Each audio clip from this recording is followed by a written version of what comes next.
तमिलनाडु की राजनीति में एक्टर थलापति विजय की एंट्री ऐसी हुई जैसे बिहार में प्रशांत किशोर की और दिल्ली में अरविंद केजरीवाल की। और इन तीनों में एक कॉमन बात है और वो ये है कि तीनों अपने अपने राज्य में विधानसभा चुनाव की तैयारी कर रहे हैं।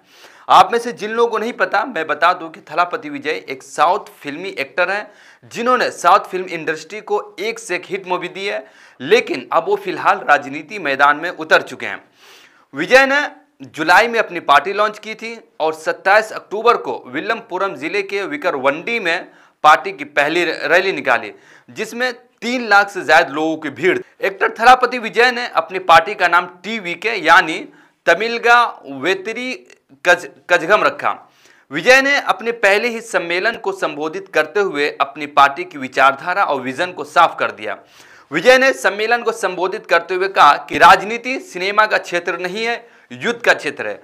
पार्टी के सदस्यों को जमीनी स्तर पर सतर्क रहना पड़ेगा, चाहे सांप से निपटना हो या राजनीति से। अगर हम इसे गंभीरता और हिम्मत से फैसले नहीं किए तो हम इस क्षेत्र में टिक नहीं सकते। विरोधियों से निपटने के लिए हमें जमीनी स्तर पर सतर्क रहना पड़ेगा। विजय के रैली की भीड़ को देखकर ऐसा भी माना जा रहा है कि तमिलनाडु का अगला विधानसभा चुनाव बहुत ही दिलचस्प होने वाला है। वैसे मैं आपको बता दूं कि ये पहली बार नहीं हुआ है कि कोई साउथ फिल्मी एक्टर राजनीति में कदम रखा हो। इससे पहले भी साउथ के कई बड़े सुपरस्टार सियासत में कदम रख चुके हैं। जैसे तेलुगु सुपरस्टार चिरंजीवी ने प्रजा राज पार्टी के नाम से एक पार्टी बनाई थी जो 2009 में आंध्र प्रदेश में 18 सीटें भी जीती थी, बाद में चढ़कर कांग्रेस में विलय हो गई। इसी तरह पवन कल्याण 2014 में जन सेवा पार्टी बनाई। फिर साल 2017 में रजनीकांत ने राजनीति में आने का ऐलान किया और साल 2021 में विधानसभा के चुनाव भी लड़े।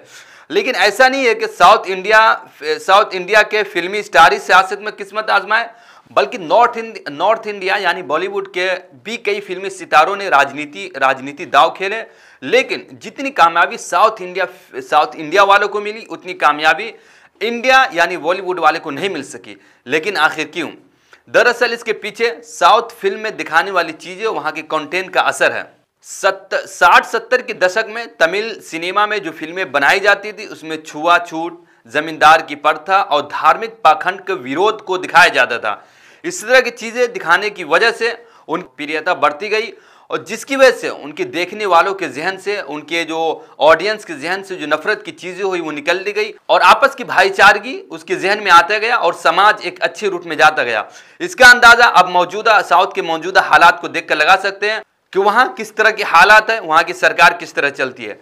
खैर, लेकिन अब 2026 में जो आंध्र प्रदेश का विधानसभा चुनाव होने वाला है उसमें देखना ये रहेगा कि थलापति विजय की जो पार्टी है उस पार्टी को कितनी कामयाबी मिलती है और कामयाबी मिलने या न मिलने उसके बाद से इस मैदान में थलापति विजय कितनी देर तक टिके रहते हैं। आज के लिए इतना ही, मिलते हैं नेक्स्ट वीडियो में नेक्स्ट अपडेट के साथ। बहुत शुक्रिया, थैंक यू सो मच।